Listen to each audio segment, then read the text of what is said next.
నిన్న ముఖ్యమంత్రి చంద్రబాబు నాయుడు గారు తిరుపతి జిల్లా నాయుడుపేటలో ఒక ఇళ్ల పంపిణీ కార్యక్రమం అని, అది పూర్తిగా జగన్మోహన్ రెడ్డి గారి ప్రభుత్వ హయాంలో ఇచ్చినటువంటి ఇళ్లను వీళ్ళ ప్రభుత్వ అకౌంట్లో వేసుకుంటూ ఇళ్ల పంపిణీ చేస్తూ ఉన్నారు అని వైసీపీ విమర్శలు చేసింది. బట్ ఆ కార్యక్రమంలో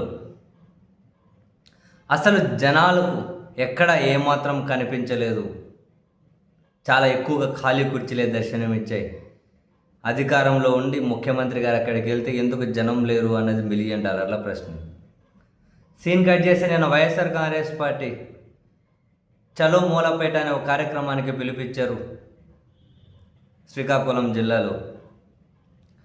అయితే ఆ కార్యక్రమానికి ప్రజలు, వైసీపీ శ్రేణులు ఏ స్థాయిలో హాజరయ్యారు అంటే, బ్యారికేడ్లు, ముళ్ళ కంచెలు ఎన్ని అడ్డు పెట్టినా, వందల మంది పోలీసులను అక్కడ మోహరించిన జనాన్ని మాత్రం కంట్రోల్ చేయలేని పరిస్థితి. ఆ స్థాయిలో జనం.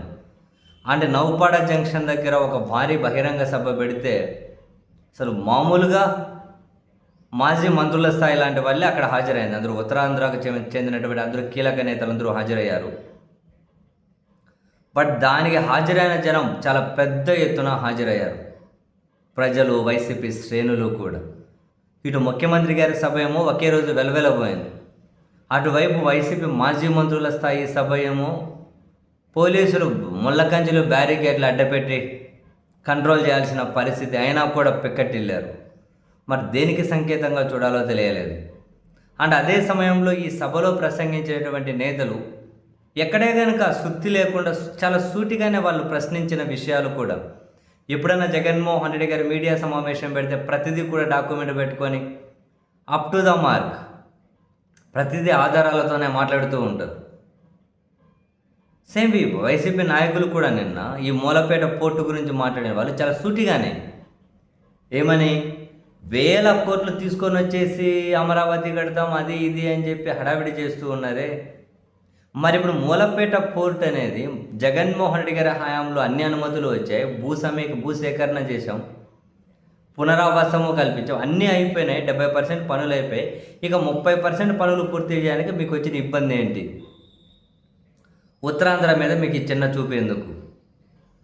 అండ్ ఇక్కడ ఈ పోర్టును నిర్లక్ష్యం చేస్తూ ఉంటే ఈ ప్రాంతానికి చెందిన కూటమి పోర్టుగాళ్ళు సభలో ఏమో అమరావతి మీద గొంతులు చించుకొని ఏదేదో గట్టిగా అరుస్తూ ఉన్నారు, మాట్లాడుతూ ఉన్నారు. ఏకంగా తుపాకులతో కాలుస్తామని చెప్పి మాట్లాడుతూ ఉన్నారు. మరి ఈ ప్రాంతానికి సంబంధించిన వాళ్ళు అక్కడికి ఎలా మాట్లాడుతూ ఉంటే మరి పోర్టు గురించి ఎందుకు మాట్లాడారు? అసలు 30% 2 ఏళ్లలో ఎందుకు పూర్తి చేయడం లేదు?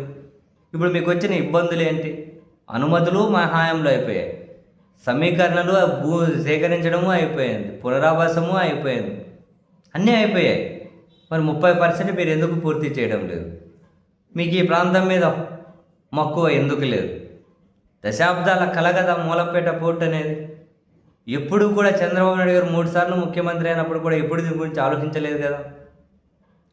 పాదయాత్రలో జగన్ ఇచ్చిన హామీ మేరకే కదా ఈ మూలపేట పోర్టుకు శ్రీకారం చుట్టి ఎగ్జిక్యూట్ చేస్తున్నది.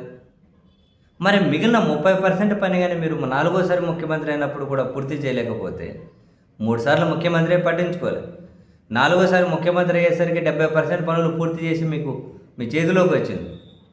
మరి దాన్ని ఎందుకు పట్టించుకోవట్లేరు? అక్కడేమన్నా ఇంకా కమిషన్ల కోసం కకృతి పడుతూ ఉన్నారా?